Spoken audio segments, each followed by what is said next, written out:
ఇమ్మని దేవుడు చెప్తున్నప్పుడు అర్థం ఏంటంటే, చూడ్డానికి ఉన్నది కాస్త దేవుడు కూడా చేస్తున్నాడు అనిపిస్తుంది మనకి.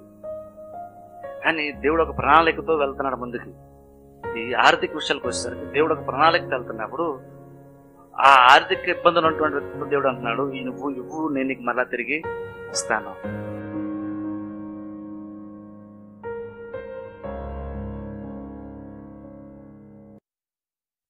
సువార్త 6వ అధ్యాయము 22 నుంచి 24 వరకు. దేహమునకు దీపము కన్నే గనుక నీ కన్ను తేటగా ఉండినడలా నీ దేహమంతయు వెలుగుమయమై ఉండును. నీ కన్ను చెడినదైతే నీ దేహమంతయు చీకటిమయమై ఉండును. నీలోనున్న వెలుగు చీకటి ఉండినడలా ఆ చీకటి ఎంతో గొప్పది. ఎవడును 2 యజమానులకు దాసుడుగా నుండనేరడు. అతడు ఒకరిని ద్వేషించి ఒకరిని ప్రేమించును, లేదా ఒకరిని పక్షముగా నుండి ఒకరిని తృణీకరించును. మీరు దేవునికిని సిరికిని దాసులుగా నుండనేరరు.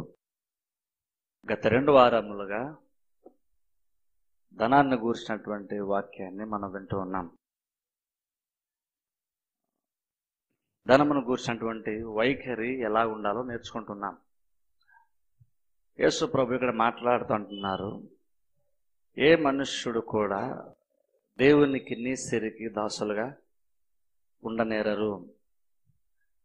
నేను మొదట్లో చెప్పాను, యేసు ప్రభు చెప్పినటువంటి ఉపమాలన్నిటిలో, వాక్య భాగాలన్నిటిలో ఎక్కువ శాతము ధనమునకు సంబంధించినటువంటివే ఎక్కువ ఉన్నట్లుగా మన సువార్తల్లో గమనిస్తాం. యేసు ప్రభు నరకమును గురించి పరలోకమును గురించి, ఈ 2 పరలోకము నరకము గురించి మనం కంపేర్ చేసి కలిసి చూసుకున్నా, పరలోకము కంటే నరకము కంటే ధనమును గురించి బోధ బైబిల్ ఎక్కువగా మనం చూస్తాం. ఇప్పుడు గమనించండి, పరలోకం ప్రాముఖ్యమే, నరకము ప్రాముఖ్యమే. కానీ దానికంటే విస్తారం ఏంటంటే బోధ ధనమును గురించి లేఖనాల్లో మనం చూస్తున్నాం. అంటే ఈ ధనం అనేటువంటిది మన జీవితాలకి ఎంత ప్రాముఖ్యమైనటువంటిదో, లేదా ఎంతగా మన జీవితాన్ని ఇది ప్రభావితం చేస్తుందో దాన్ని బట్టే మనకు అర్థమవుతుంది. యేసు ప్రభు బోధించినటువంటి బోధల్లో, ఉపమానాల్లో ధనమును గురించి ఎక్కువగా మాట్లాడారంటే, ధనం అనేటువంటిది నిజంగా మనుషుల యొక్క జీవితాలు పెద్ద సమస్యగా ఉంటుంది. ధనము లేకపోవడం సమస్య కాదు, ధనము పట్ల ఉండవలసిన వైఖరి సరిగ్గా లేనప్పుడు అదొక సమస్య. అందుకని డబ్బు ఎప్పుడు కూడా చెడ్డది కాదు. అది చాలా మంది ఏమనుకుంటుంటే, ధనవంతులు పరలోక రాజ్యం చేరని యేసు ప్రభు చెప్పారు కాబట్టి డబ్బున్న వాళ్ళు పరలోకం చేరరు అంటారు. కానీ అబ్రహాము ధనమున్నటువంటి వాడే, సొలొమోను ధనమున్నటువంటి వాడే. కాబట్టి దేవుడు పరలోకానికి చేర్చుకోవడానికి ఎంత సంపాదించమన్న దాన్ని బేస్ చేసుకోవట్లేదు దేవుడు. కానీ ఎప్పుడైతే తిమోతి పత్రికలో మనం చూస్తే, ధనాపేక్ష సమస్తమైన కీడులకు మూలము, సమస్తమైనటువంటి కీడులకు మూలం అంటున్నాడు. ధనము కీడుకు మూలం అంటలేదు, ధనాపేక్ష, ధనము సంపాదించుకోవాలనే అపేక్ష ఏదవుతుందో ఆ ఆశ ప్రతి కీడికి మూలం. ధనము కీడికి మూలం అనలేదు అక్కడ పౌలు, ధనాపేక్ష. ఇప్పుడు చూడండి, ధనాపేక్ష అన్నప్పుడు కూడా డబ్బున్న వాళ్ళ గురించి మాట్లాడట్లేదు అక్కడ. డబ్బును సంపాదించుకోవాలి అనేటువంటి ఆశ ఎవరికైతే ఉంటుందో, వాడు పేదవాడైనా కావచ్చు, డబ్బున్నవాడైనా కావచ్చు. ఇప్పుడు ధనం పట్ల, ధనము సంపాదించుకోవాలని ఆశ డబ్బు లేనివాడికి ఉంటుంది, డబ్బు ఉన్నవాడికి ఉంటుంది. కాబట్టి ఇప్పుడు ఎవరు కీడులో పడతారు అంటే, డబ్బున్నవాడు కీడులో పడతారని చెప్పట్లేదు. ఎవరికైతే డబ్బు మీద ఆశ ఎక్కువగా ఉండి డబ్బు సంపాదించుకోవడమే ప్రధానమైన విషయంగా పెట్టుకొని జీవించడం మొదలు పెడతారో వారు ఖచ్చితంగా ఎటువంటి సందేహం లేకుండా కీడులో వాళ్ళు పడతారంట. అలా చాలా మంది క్రైస్తవులు పడిపోయారని చెప్పేసి పౌలు తిమోతికి చెప్తున్నాడు. తమను తామే పొడుచుకున్నారు అంటున్నాడు. అంటే ధనాపేక్ష అనేటువంటిది విశ్వాసాలని అంతగా పాడు చేసేటువంటి కార్యం. పౌలుతో కలిసి పరిచర్య చేసినటువంటి దేమ అనేటువంటి ఒక ఆయన, పౌలు యొక్క శిష్యుడు, ఆయన ఏం చెప్తాడంటే, పౌలు తన పత్రం రాస్తూ, దేమ లోకమును స్నేహించి నన్ను విడిచి వెళ్ళిపోయాడు అంటాడు.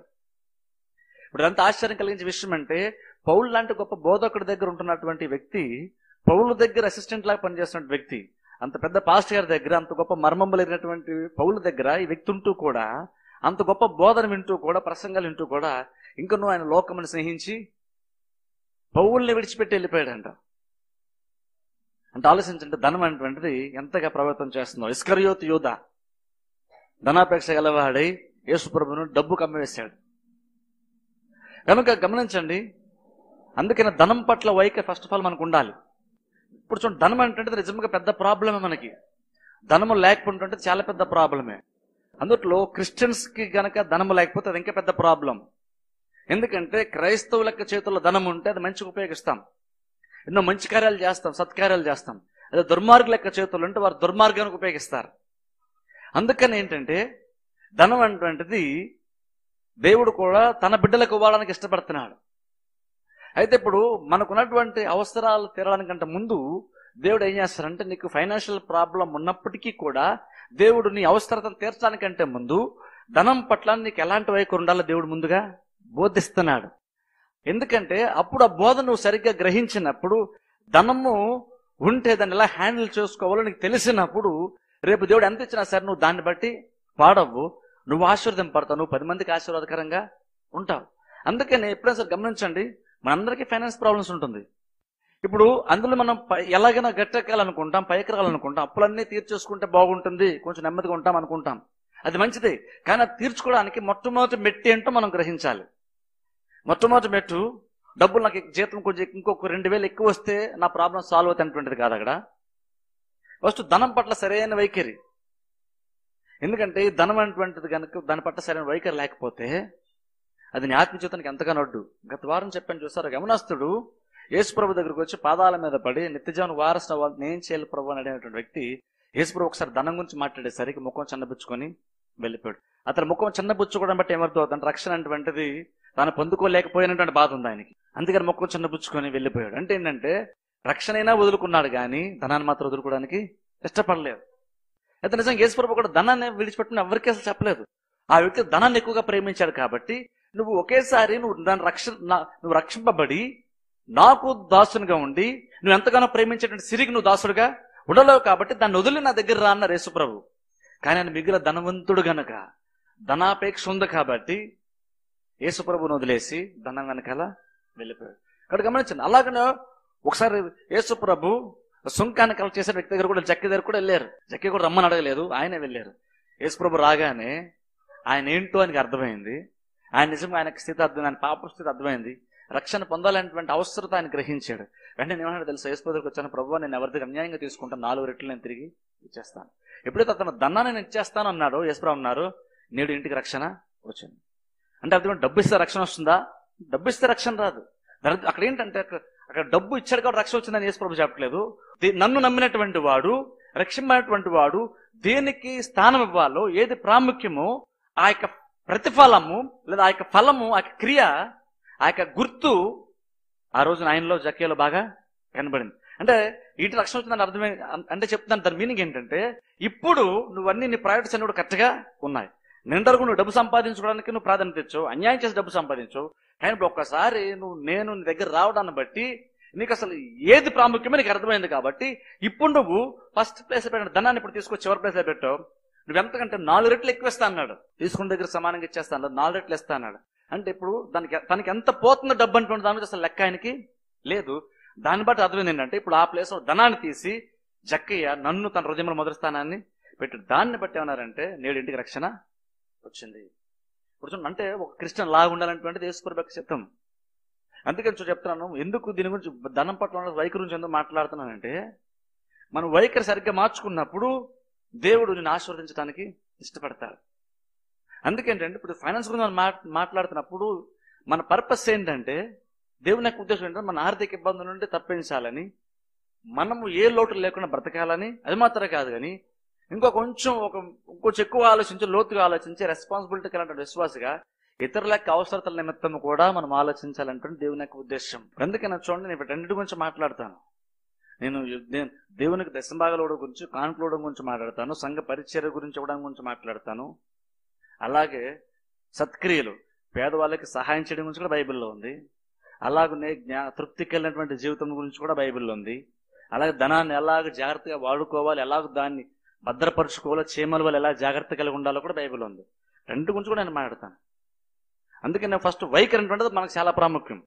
ఇప్పుడు అంతా ఎందుకు బైబిల్ ధనం గురించి దేవుడు ఎందుకు అంత ఎక్కువ బోధించాడు అంటే, తన బిడ్డలు ఆర్థిక ఇబ్బందులతో ఉండడం దేవునికి ఇష్టం కానే కాదు. దేవుని యొక్క ఉద్దేశం అంటే నీ కుటుంబాన్ని నువ్వేం చెల్లించాలో, లేదా కుటుంబంలో నువ్వేది అవసరం తెచ్చుకోవాలో దాన్ని దేవుడు తీర్చడానికి ఇష్టపడుతున్నాడు. అలానే గవర్నమెంట్కి మనం ఏం చేయాలో దాన్ని కూడా దేవుడు చేయడానికి ఇష్టపడుతున్నాడు. అందుకని ఒకసారి వచ్చిన పేతురుతో అన్నారు, ప్రభుత్వం చెల్లించాల్సిన ప్రభుత్వానికి మనం చెల్లిద్దాం, అలాగనే దేవుని చెల్లించిన దేవునికి, కైసరికి దేవునికి. ఇప్పుడు చూడండి, అక్కడ ఎక్కడ కూడా దేవుడు రాజీ పట్టడానికి ఇష్టపడలేదు. నేను చర్చికి ఇచ్చాను కాబట్టి నేను ట్యాక్స్ ఎగ్గొడతానని కూడా దేవుడు ఒప్పుకోవట్లేదు. అది నేను ట్యాక్స్ కట్టేసాను కాబట్టి నా దగ్గర ఇంకేం లేదండి దేవుని చెల్లించాలని కూడా వీల్లేదు. దేవుడు అన్నాడు, నువ్వు గవర్నమెంట్ చేయాల్సిన గవర్నమెంట్ చేయి, దేవుడు చేయాల్సిన కూడా దేవునికి. అంటే నువ్వు రెండు రెస్పాన్సిబిలిటీస్ నువ్వు ఈక్వల్గా చేయాల్సిందే. ఆ రెండిట్లో మనం బ్యాలెన్స్కి వెళ్ళాలంటే మనకి ఆర్థికంగా కొంచెం బలపడాలి మనం. కాబట్టి చెల్లించడానికి కూడా దేవుడు మాట్లాడతాడంటే అది ఇవ్వడానికి కూడా దేవుడు ఇష్టపడుతున్నాడు. నీకు లోటు ఉన్నప్పుడు ఆ లోటు దేశాన్ని దేవుడు ఇష్టపడుతున్నాడు. కాకపోతే ఏంటంటే దేవుడు ముందు నేర్పిస్తున్నాడు తన ప్రజలకి, ఏదలాగో నేర్పిస్తున్నాడు. ఆయన కింద మనము దేన మనసు కలిగి నేర్చుకోవడానికి ఇష్టపడి, నేర్చుకున్నటువంటి దాన్ని ఆచరించడానికి ఇష్టపడితే దేవుడు ఒక మెట్టు మనల్ని ఆర్థికంగా బలపరిచే అవకాశం ఉంటుంది.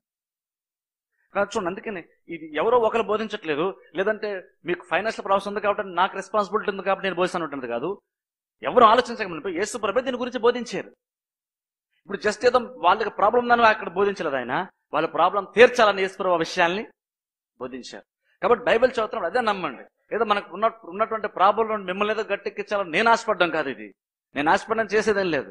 కానీ దేవుడు ఆశపడుతున్నాడు కాబట్టి దేవుడు బోధిస్తున్నాడు. ఆ బోధ ప్రకారం మనం అనుసరించినప్పుడు, దాన్ని ఫాలో అయినప్పుడు దేవుడు దాన్ని మనకి ఇవ్వడానికి ఇష్టపడుతున్నాడు. అలా మన అవసరం తీర్చడానికి ఇష్టపడుతున్నాడు దేవుడు. అందుకనే దీని గురించి మనం బైబిల్లో చూస్తున్నాం. అందుకనే ఇది చాలా ప్రాముఖ్యమైన విషయం. ఎందుకంటే చెప్పని చూసారా, డబ్బు ఎక్కువ ఉంటేనే పాడైపోతాం అనుకుంటాం, డబ్బు లేకపోయినా పాడైపోతాం మనం. అందుకని ఈ వీలంత త్వరగా ఈ ఆర్థిక ఇబ్బందులను మనం జయించడానికి మనం సిద్ధపడాలి. ఇది కూడా ఒక ఆత్మీయ పోరాటమే.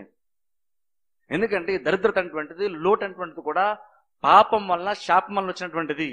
అందుకని ఫైనాన్స్ ప్రాబ్లం కేవలం జస్ట్ ఫైనాన్స్ ప్రాబ్లం కాదు, ఇది మన ఆత్మీయ జీవితానికి వ్యతిరేకంగా వస్తున్నటువంటిది, దేవుని యొక్క చిత్తానికి, దేవుని యొక్క రాజ్యంకు వ్యతిరేకమైనటువంటిది. ఇది పాపం వచ్చిన తర్వాత దరిద్రత వచ్చింది కాబట్టి, పాపం తర్వాత వచ్చినటువంటి దేన్నైనా సరే మనం విడిచిపెట్టకూడదు, దానికి వ్యతిరేకంగా నిలబడే తెరాలి. అలా నిలబడి ఫైట్ చేసి ఆర్థిక పరిస్థితిని జయించాలంటే దేవుని యొక్క ఉద్దేశం. ఇప్పుడు అందులో కేవలం దేవునికి కూడా మాత్రమే కాదు, ఇప్పుడు అందులో చాలా జ్ఞానసర విషయాలు చాలా ఉంటాయి. వాటి అనుకుని నేను రాబోతున్న దినాల్లో మాడతాను, ఇంకొక 4 వారాలు మాడతాను దీని గురించి. ఒకటి నమ్మండి, దేవుడు మనకి సహాయం చేయడానికే ఇష్టపడతాడు. ఈ రోజు నేను దాని గురించి మాట్లాడతాను. ఇప్పుడు చూడండి, మనకి చాలా ఫైనాన్స్ ప్రాబ్లం ఉన్నప్పుడు నేనేం చేయాలని మనం అనుకుంటుంటాం, నేను ఎలాగే ఆర్థిక ఇబ్బంది జయించాలని మనం అనుకుంటున్నాం. కానీ మన ఆర్థిక స్థితి గురించి నీకంటే ముందుగా, నీకంటే లోతుగా, నీకంటే జ్ఞానానుసారంగా దేవుడు ఆలోచిస్తున్నాడు. ఆ జ్ఞానాన్ని దేవుడు మనకి ఇస్తున్నాడు, దాన్నే దేవుడు మనకు బోధిస్తున్నాడు. ఇప్పుడు జస్ట్ వినడం కాదు, దాన్ని ఫాలో అవ్వాలి. దాన్ని ఫాలో అయితేనే ఆశీర్వాదం. ఇప్పుడు చూడండి, కొన్నిసార్లు అందుకనే దేవుడు ఇలా చేయండి అలా చేయండి చెప్పినప్పుడు, అది చేస్తున్నప్పుడు ఒక్కోసారి మనం ఉన్నటువంటి ఆ కొద్ది ధనాన్ని కోల్పోతున్నామేమో అనిపిస్తుంది మనకి. ఇప్పుడు దేవుడు ఇమ్మన్నాడు, ఇప్పుడు దీన్ని బట్టి చూస్తే బిలివర్ అన్నవాడు ఇన్కమ్ ఎంత తక్కువ ఉన్నా సరే ఇచ్చే తీరాలి. ఎందుకంటే పాస్టర్ గారికి అవసరం అంటుండదు కాదు, లేదా పాస్టర్ గారు అడుగుతారు అనేటువంటిది కాదు, దేవుడు ఇమ్మని చెప్పాడు. కాబట్టి ఒక పేద విధవరాల 2 నాణ్యాలు కానుకల పెట్లో వేసిందంట. యేసుప్రభు అన్నారు, ఆమె తన జీవనమంతా ఇచ్చేసిందన్నారు. యాక్చువల్ బైబిల్ అక్కడ మనం చూస్తే యేసుప్రభు అంట కానుకల పెట్టే దగ్గర కూర్చొని ఎవరు ఎంత వేస్తున్నారో చూస్తున్నారంట. ఇప్పుడు మనం ఎంత వేస్తాం ఎవరికి తెలియకుండా వేస్తాం. కానీ ఆ రోజు యేసుప్రభు ఎవరు ఎంత వేస్తున్నారు క్లియర్ పరిశీలిస్తున్నారు. పెద్ద పెద్దలు అందరూ వచ్చారు, పెద్ద నోట్లు తీశారు, బహుశా కట్టలు కూడా తీసుకుంటారు, వాళ్ళు తీసేసారు. కానీ యేసుప్రభు చూస్తుండగా ఒక విధవరాలు వచ్చి 2 కాయిన్స్ వేసింది ఆమె. బైబిల్ మీరు చదివితే వెంటనే యేసుప్రభు శిష్యులు పిలిచారంట. పెద్ద పెద్దోళ్ళు కట్టలు వేసినప్పుడు యేసుప్రభు ఇంప్రెస్ అయ్యి పిలిచి చూసారు, వారిలాగే ఉండాలని చెప్పలేదు. పెద్ద పెద్దోళ్ళు వచ్చి ఎక్కువ ధనాన్ని వేసినా సరే అసలు యేసుప్రభుని పెద్దగా కదిలించలేదు. ఎప్పుడైతే ఒక ఆమె విధవరాలు చాలా దీన దశలో ఉందో, ఆమె వచ్చి ఆమె కొన్నట్టు ఆ 2 నాణ్యాలు చేసేసిందో శిష్యులు ఆయన పిలిచారని బైబిల్లో. ఒకసారి రండి, ఈమెను గురించి నేను మీకు చెప్తాను. అంటే ధనవంతులు ఎక్కువ ధనాన్ని వేశారు, కానీ వాళ్ళని చూసి నేర్చుకునేది ఏమీ లేదు అక్కడ, వాళ్ళని చూసి బోధించాల్సింది ఏమీ లేదు అక్కడ. కానీ ఒక పేద విధవరాలు వచ్చి 2 నాణ్యాలు వేస్తే దాని నుండి యేసుప్రభు బోధన చేశారు. అంటే ఆమె నుండి, ఒక పేద విధవరాల నుండి మనం చాలా విషయాలు నేర్చుకోవాలి. డబ్బున్న వాడిని చూసి చూడండి, వాళ్ళు 10,000 వేస్తారు కాబట్టి మీరు 10,000 వేయాలి అనేటువంటిది కాదు. ఈ రోజుల్లో చూడండి, అందుకే గొప్పగా ఇచ్చినటువంటి వాళ్ళని అడ్వర్టైజ్ చేస్తుంటాం మనం, వాళ్ళలాగా అందరూ చేయాలంటాం. కానీ యేసుప్రభు గొప్పగా ఇచ్చినటువంటి వాళ్ళని చూపించి నిలబెట్టి అలాగే చేయాలి మీరు కూడా చెప్పలేదు. ఒక పేద విధవరాలు వేస్తే దాన్ని ఎగ్జాంపుల్గా తీసి యేసుప్రభు బోధించడం మనం చూస్తున్నాం. అంటే గమనించండి, మనము చాలా విషయాలు నేర్చుకోవాల్సి ఉంది ధనాన్ని గురించి. యేసుప్రభు అన్నారు, ఆమె తన జీవనం అంతయు ఇచ్చేసింది. ఇప్పుడు చూడండి, నా దగ్గర 10,000 ఉన్నప్పుడు నేను 1,000 రూపాయలు వేయడం పెద్ద గొప్ప విషయం కాదు. ఎందుకంటే ఆ 1,000 రూపాయలు వేసానంటే నాకు దగ్గర ఇంకా మిగిలిన 9,000 నా దగ్గర ఉంది. ఇప్పుడు కంపేర్ చేసుకున్నప్పుడు 9,000ని 1,000తో కంపేర్ చేసిన 10,000ని 1,000 పోతుందని ఉన్నప్పుడు 9,000 నాకు మిగులుతుంది కాబట్టి అది నాకు పెద్దగా నష్టం వచ్చేది ఏమీ లేదు, నాకు వచ్చే లోటు ఏమి పెద్దగా లేదు. ఇప్పుడు ఆ 1,000 రూపాయలు నన్ను ఎంత పెద్దగా బాధించదు కాబట్టి వేయడం నేను ఇష్టపడతాను. కానీ నా దగ్గర ఉంది 1,000 రూపాయలు అన్నప్పుడు ఆ 1,000 రూపాయలు మొత్తం వేయాలంటే మాత్రం దానికి చాలా విశ్వాసం కావాలి. 1,00,000 రూపాయలు ఉన్నవాడు 10,000 తెచ్చేశాడు, కానీ 2 రూపాయలు ఉన్నటువంటి ఆమె 2 రూపాయలు వేసేసింది. కనుక అప్పుడు యేసుప్రభు అంటున్నారు, అక్కడ ధనం గురించి మాట్లాడుతున్నారు. ఆమె తన జీవనమంతా అంటే అర్థం ఏంటంటే, ఇప్పుడు ఇంటికి జీవనమంతా అంటే అర్థం ఏంటంటే ఆమె ఇప్పుడు ఇంటికి వెళ్ళాక తినడానికి కూడా ఇంక యాక్చువల్గా ఆమెకు లేదు, ఆమె జీవనమంతా వేసిందంటే ఉన్నదంతా ఊడ్చేసి వేసేసింది. ఇంటికి వెళ్ళాక తినడానికి ఉంటుందో లేదో కూడా డౌటే. మిగిలినటువంటి వాళ్ళకి ఇంటికి వెళ్ళాక మీల్స్ రెడీగా ఉంది, వాళ్ళు ఇంకా 9,000 రెడీగా ఉన్నాయి, వాళ్ళ అవసరాలు తీర్చుకోగలరు. కానీ ఈమె దగ్గర ఉన్న ప్రతిదీ కూడా ఈమె వేసేసింది. అంటే ఆమెకు ఉన్నటువంటి ఫ్యూచర్ అంతటిని కూడా పెట్టలేసేసింది. ఆమె ఫ్యూచర్ అండి ఆ 2 రూపాయలు ఆమె ఫ్యూచర్, ఆ 2 నాణ్యాలు ఆమె ఫ్యూచర్. 2 ఉన్నప్పుడు ఒకటి వేసేసి ఒకటి దాచుకోవచ్చు, ఒకటి వేసినా సరే సగం ఆస్తి వేసేసినట్టే ఆమె. కానీ ఆమె ఏం చేసింది, 2 నాణ్యాలు వేసేసింది. ఆమె వేసుకో ఉన్నారు, ఆమె తన జీవనం అంతా ఇచ్చేసింది. అంటే ఇంటికి వెళ్ళాక ఆమె భోజనం చేస్తుందో కూడా చేయడం పొందలేదు కూడా డౌట్, ఎందుకంటే ఉన్నదంతా వేసేసిందంట. ఇప్పుడు అదే విశ్వాసం. దాన్ని బట్టి ఏమవుతుందో తెలుసా, ఆమె ఖచ్చితంగా సిరికి దాసురాలు కానే కాదు. అందుకే చెప్పని చూస్తే యేసు ప్రభు ధనం గురించి మాట్లాడినప్పుడు, ధనం గురించి మాట్లాడిన ప్రతి చోట ధనం గురించి మాట్లాడలేదు, నీ నమ్మిక ఎందులో ఉందని దాని గురించి మాట్లాడుతున్నారు. ఇప్పుడు దాన్ని బట్టి చూస్తే ఆమెకి ఏమాత్రం ధనం మీద నమ్మకం లేదు.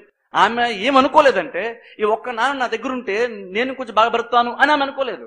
ఆమె విశ్వాసం చూడడానికి ఆమె సిరికి దాసురాలుగా లేదు, ఆమె దేవునికి దాసురాలుగా ఉంది. అదే విశ్వాసం.